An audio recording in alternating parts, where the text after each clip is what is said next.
அனைவருக்கும் வணக்கம். நான் டீச்சர் ரெக்ரூட்மெண்ட் போர்டு எக்ஸாமினேஷனை எப்படி எதிர்கொள்வது என்பதை பற்றி கடந்த 3 வீடியோக்களில் நான் போட்டிருந்தேன். First how to prepare, how to ready for the examination and tips for facing the MCQ and ஃபைனலாக நேற்று நான் என்ன பேட்டர்னு அப்படி சொல்லியிருந்தேன் நான். ரைட்டா? ஸோ உங்களுக்கு அது யூஸ்ஃபுல்லாக இருந்திருக்குன்னு நினைக்கிறேன். ரைட்டா? இங்கே ஆப்ஷனல் சப்ஜெக்ட் நான் எல்லா சப்ஜெக்டும் எடுக்க முடியாது. நான் ஒரு chemistry professor. So I am just go to discuss on the chemistry. Okay, chemistry. So இந்த கெமிஸ்ட்ரியில் ஏற்கனவே நான் சொன்ன மாதிரி மெயின் சப்ஜெக்டில் 180 கொஸ்டின், 180 மார்க்கு, 180 நிமிஷத்தில் நீங்கள் ஆன்சர் பண்ணணும். சரியா? இங்கே ஆக்சுவலாக கெமிஸ்ட்ரியில் 3 பெரிய டிவிஷன் இருக்குது: inorganic, organic and physical chemistry. Right? இங்கே நான் ரொம்ப சிம்பிளாக சொல்ல போனால், first you prepare for inorganic chemistry. Inorganic chemistry ரொம்ப ரொம்ப ஈஸி. ஆன்சர் பண்ணக்கூடிய டைம் ரொம்ப ரொம்ப கம்மியாக இருக்கும். ரொம்பலாம் நீ ஒர்க் அவுட் பண்ண வேணாம். ஃபிசிக்கல் கெமிஸ்ட்ரியில் ப்ராப்ளம் இருக்கும். ஆர்கானிக் கெமிஸ்ட்ரியில் இட் இஸ் அது ஒரு கடல் மாதிரி. ஆர்கானிக் கெமிஸ்ட்ரி அது கொஞ்சம் கரெக்டாக தெரிஞ்சாலுடைய நீங்கள் அப்ரோச் பண்ண முடியாது. இங்கே inorganic chemistry, answer inorganic chemistry is very easy. ரொம்ப சிம்பிளாக சொல்ல போனால், இப்போ of the following element which is not having no neutron அப்படின்னா ஈஸியாக ஹைட்ரஜன் அப்படின்னு சொல்லி ஆன்சர் பண்ணிடலாம். உங்களுக்கு 1.5 நிமிஷம் கொடுக்கப்பட்டிருக்கு. நீ கரெக்டாக 2-3 செகண்டில் நீங்கள் ஆன்சர் பண்ணிட்டு போயிடலாம். ஸோ நல்லா ஞாபகம் வச்சுக்க, ஒரு 30 விழுக்காடு 30% மேலே இன்ஆர்கானிக் கெமிஸ்ட்ரியில் தான் கொஸ்டின் கேட்க போகிறாங்க. ரைட்டாக 1/3 இன்ஆர்கானிக் கெமிஸ்ட்ரிலாம் கேட்க போகிறாங்க. அப்போ 30% ஏறக்குறைய இது ஒரு 30 மார்க்கு, அங்கே ஒரு 30%, 50 30%னால் நீங்கள் கணக்கு வச்சுக்கோங்க. ரைட்டா? அது ஒரு 15 மார்க்கு. 45 மார்க்கு ஈஸியாக நீங்கள் அப்டைன் பண்ணிக்கலாம். நாம் ஈஸியாக கிடச்சிரும். ஞாபகம் வச்சுக்கோங்க, among the inorganic, physical and organic, inorganic chemistry first concentrate பண்ணுங்கள். அதுபோக நீங்கள் சிலபஸ் 100% இருந்தால் 100% கவர் பண்ண முயற்சி பண்ணாதீங்க. ஃபுல்லாக, அதாவது தரவாக ஒரு 70% நீங்கள் ப்ரிப்பேர் பண்ணுங்கள். 30% மேலாப்பில் அதை விட்டுறக்கூடாது. டோட்டலாக தொடாமல் வந்துடக்கூடாது. ஆனால் அந்த 70% நீங்கள் ஒரு ஆனுவல் எக்ஸாமுக்கு படிக்கிற மாதிரி படிங்க. இதுதான் என்னுடைய டிப்ஸு. ஞாபகம் வச்சுங்க, inorganic chemistry is the easiest subject to attend for any competitive exam. நான் சொல்கிறேன். First atomic structure. அதில் ஃபஸ்ட்டு நான் இன்றைக்கி நான் சொல்ல போகிறது சின்ன டாபிக் மட்டும், ஒரு ஹைலைட் மட்டும் சொல்லுவேன் நான். அந்த ஹைலைட்டை ஞாபகம் வச்சுக்கணும். இந்த டாப்பிக்கை ஞாபகம் வச்சுட்டா உள்ளே இருக்க ஈக்குவேஷன் எல்லாம் ஞாபகம் வரணும். ரைட்டா? ஏன்னா அங்கே 4 சாய்ஸ் கொடுக்க போகிறாங்க. நீ மனப்பாடம் பண்ணணும்னு அவசியம் கிடையாது. நீ ஒரு தடவை பார்த்து வச்சுட்டா போதுமானது. ஸோ இந்த அட்டாமிக் ஸ்ட்ரக்சர் 1 இன்ஆர்கானிக் கெமிஸ்ட்ரியில் ஃபஸ்ட்டு யூனிட்டில் அட்டாமிக் ஸ்ட்ரக்சரும் பீரியாடிக் ப்ராப்பர்ட்டிஸ் இருக்குது. பீரியாடிக் டேபிள் ப்ராப்பர்ட்டிஸ் இருக்குது. ஸோ நான் அட்டாமிக் ஸ்ட்ரக்சர் 1 எடுக்கிறேன். ஓகே, அதில் அட்டாமிக் ஸ்ட்ரக்சர் 1ல் நான் ஒரு சயின்டிஸ்ட்டாக சொல்லிகிட்டே வரேன். அவங்க என்ன பண்ணியிருக்காங்க, நீ யோசிக்கும் போதும் அப்படி தான் யோசிக்கணும். It is not the exam, descriptive exam கிடையாது. எஸ்ஏ எழுதுறதோ ஷார்ட் ஆன்சர் எழுதுறதோ கிடையாது. 4 சாய்ஸ் கொடுக்க போகிறாங்க. அந்த 2 சாய்ஸ் கண்டிப்பாக தப்பாக இருக்க போகுது. மீதி 2 சாய்ஸ் அதில் ஒன்று தான் ரைட்டாக இருக்க போகுது. அப்போ ஓரளவு உனக்கு ஒரு தடவை பார்த்து வச்சுருந்தேன்னா அந்த ஐடியாவே போதுமானது. First John Dalton. அவர் எந்த ஏராவில் இருந்தார்னு ஒரு வருஷம் கொடுத்துருக்காங்க. 1766 1844 இருந்திருக்காரு. ரைட்டா? அவர் என்ன சொல்லியிருக்காருன்னா, பேசிக் தியரி ஆஃப் ஆட்டம்ஸை சொல்லியிருக்காரு. என்னென்னா ரொம்ப சிம்பிளாக சொல்லியிருக்காரு. ஆட்டம் இஸ் இன்டிவிசிபிள். ஆட்டம்ன்றது பிரிக்கப்படாத ஒரு பொருள் என்ன இருக்கும்னா அதான் ஆட்டம்னு சொல்லியிருக்காரு. அது உண்மையா அப்படின்னா அது பொய். எப்படி பொய்யா வந்து அதை நிரூபித்தாங்க அப்படின்னா, ஒரு ரேடியோ ஆக்டிவ் ஐசோடோப்பை எடுத்து ஒரு லெட் வெசலில் வைக்கும்போது இந்த பக்கம் கேத்தோடு இந்த பக்கம் ஆனோடு வைக்கும்போது ரைட்டா, கேத்தோடு ரேஸ் ஆனோடு நோக்கி போகுது, ஆனோடு ரேஸ் வந்து கேத்தோடு நோக்கி போகுது, ஆல்ஃபா ரேஸு. நடுவில் வந்து காமா ரேஸு, அதுக்கு சார்ஜே கிடையாது. ஸோ அப்போ அந்த ஆட்டம் வந்து இண்டிவிஜுவல் சொன்ன ஜான் ஜால்டனுடைய தியரி வந்து பொய்யாகுது. Because of the behaviour of the radio ஐசோடோப்ஸு.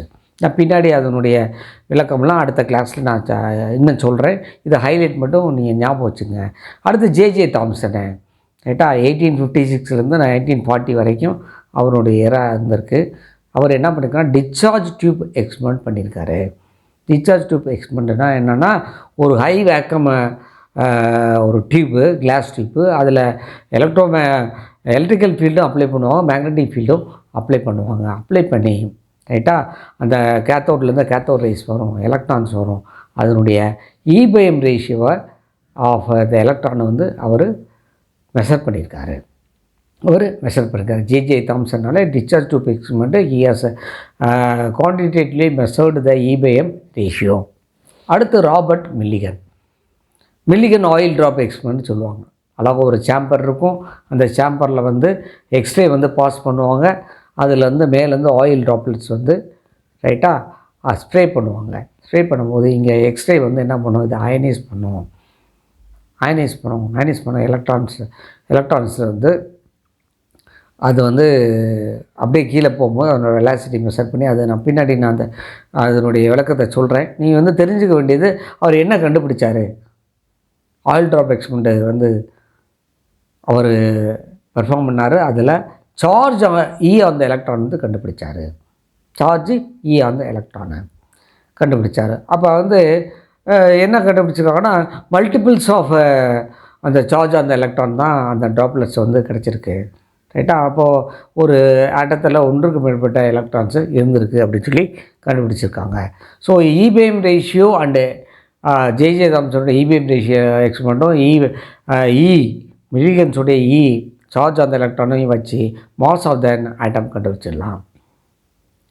அதுக்கப்புறம் ரூதர்ஃபோர்ட் என்ன பண்ணுறாரு, 1871லேருந்து 1937 வரைக்கும் அவர் என்ன பண்ணுறாரு, ஸ்கேட்டரிங் ஆஃப் ஆல்ஃபா பார்ட்டிகல்ஸை எக்ஸ்பெரிமெண்ட் பண்ணுறாரு ரைட்டா. அவர் எப்படி ஆல்ஃபா பார்ட்டிகல்றது பாசிட்டிவ் சார்ஜ் பார்ட்டிகல்ஸு அதை வந்து எது மேலே பம்பார்ட் பண்ணுறாரு அப்படின்னா, ஒரு மெட்டல் மேலே பம்பார்ட் பண்ணுறாரு. மெட்டலில் வந்து ஆட்டம் வந்து அழகாக என்ன இருக்குன்னா அரேஞ்ச் ஆகிருக்கும் போது அவர் நிறைய பார்ட்டிகல்ஸ் வந்து என்ன பண்ணுது, வித்தவுட் எனி டிஃப்ளெக்ஷன் உள்ளே போகுது. சில பார்ட்டிக்கல் மட்டும்தான் டீவியேட் ஆகுது. மிக சில பார்ட்டிக்கல் தான் ரிவர்ட் பேக்கை பின்னாடி வருது. அப்போ வந்து அவர் என்ன சொல்கிறாருன்னா, ஒரு ஆட்டம் வந்து அதில் நிறைய எம்டி ஸ்பேஸ் இருக்குது, நடுவில் பாசிட்டிவ் சார்ஜ்டு ஒரு ஸ்பீசிஸ் சின்ன ஸ்பேஸில் இருக்குது. ஏன்னா ஆல்ஃபா பார்ட்டிக்கலும் பாசிட்டிவ் சார்ஜு, நடுவில் இருக்க ஒரு பொருளும் பாசிட்டிவ் சார்ஜு அப்படின்ற போது ரைட்டா இருக்குது அப்படின்னு சொல்கிறார் ரூதர்ஃபோர்டு. அது பேர் தான் nucleus.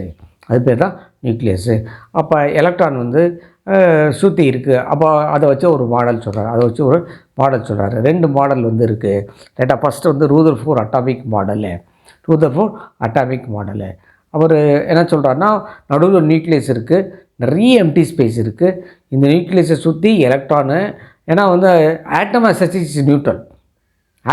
is neutral. So electron வந்து ஒரு ஆர்பிட்டில், ஒரு வட்டப்பாதையில் நியூக்ளியஸை சுற்றி வந்துக்கிட்டு இருக்குது அப்படின்னு சொல்கிறாரு ரைட்டா. ஸோ எத்தனை நியூக்ளியஸ் இருக்கோ, எத்தனை சார்ஜ் பாசிட்டிவ் சார்ஜ் இருக்கோ, அத்தனை நெகட்டிவ் சார்ஜ் எலக்ட்ரான் வந்து சுற்றி இருக்கும் அப்படின்னு சொல்கிறாரு. இது வந்து நியூட்ரல்னஸை வந்து சொல்லிடுது. ஆட்டம் வந்து ஸ்டெபிலிட்டியே சொல்லிடுது.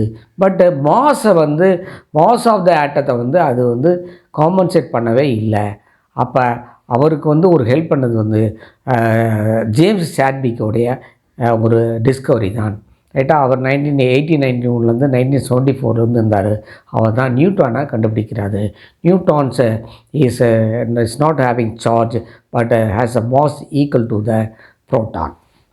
Equal to the proton. இப்போ நியூக்ளியஸ்குள்ளே என்ன இருக்குது அப்படின்னா புரோட்டானும் நியூட்ரானும் இருக்குது. அதில் புரோட்டான் வந்து பாசிட்டிவ் சார்ஜ், நியூட்ரான் வந்து என்னது சார்ஜே கிடையாது. ஆனால் ரெண்டுமே எதுக்கு கான்ட்ரிபியூட் பண்ணுது? மாஸ் ஆஃப் த ஆட்டத்துக்கு கான்ட்ரிபியூட் பண்ணுது. மாஸ் ஆஃப் த ஆட்டத்துக்கு கான்ட்ரிபியூட் பண்ணுது. இதுதான் வந்து ரூதர்ஃபோர்டுடைய atomic model.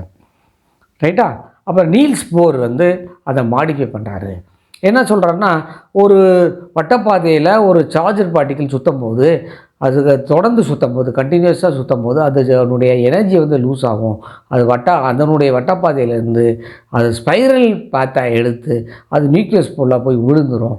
It will be unstable அப்படின்னு சொல்லி ஒரு தியரி வந்து கொண்டு வராரு. ரைட்டா? தியரியை கொண்டு வராரு. அது ஆனால் வந்து ஆக்சுவலாக ஆட்டம் வந்து ஸ்டேபிள். அவர் ஹி ஹாஸ் கன்சிடர் டு 2 கான்செப்டை கன்சிடர் பண்ணுறாரு. The electromagnetic theory of J C Maxwell. ரைட்டா? அடுத்த கிளாஸ் எலக்ட்ரோமேக்னெட்டிக் ரேடியேஷன் என்ன சொல்கிறேன். ரைட்டா? ஜேசி மேக்ஸ்வெல் என்ன சொன்னார் அப்படின்னு. அண்டு குவாண்டம் தியரியா மேக்ஸ் பிளாங்கு.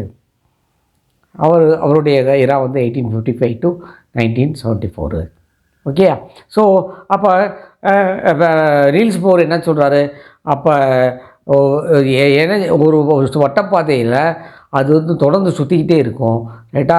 ஒரு வட்டப்பாதையிலேருந்து இன்னொரு வட்டப்பாதை கேஷல்லேருந்து எல் செம் போகணும், இல்லை எல்லேருந்து எம் போகணும் அப்படின்னா அது எனர்ஜியை லூஸ் பண்ணவோ இல்லை வந்து அப்சார்ப் பண்ணி தான் போக முடியும், வர முடியும் அப்படின்ற ஒரு தியரியை நீல்ஸ் போர் கொண்டு வராரு.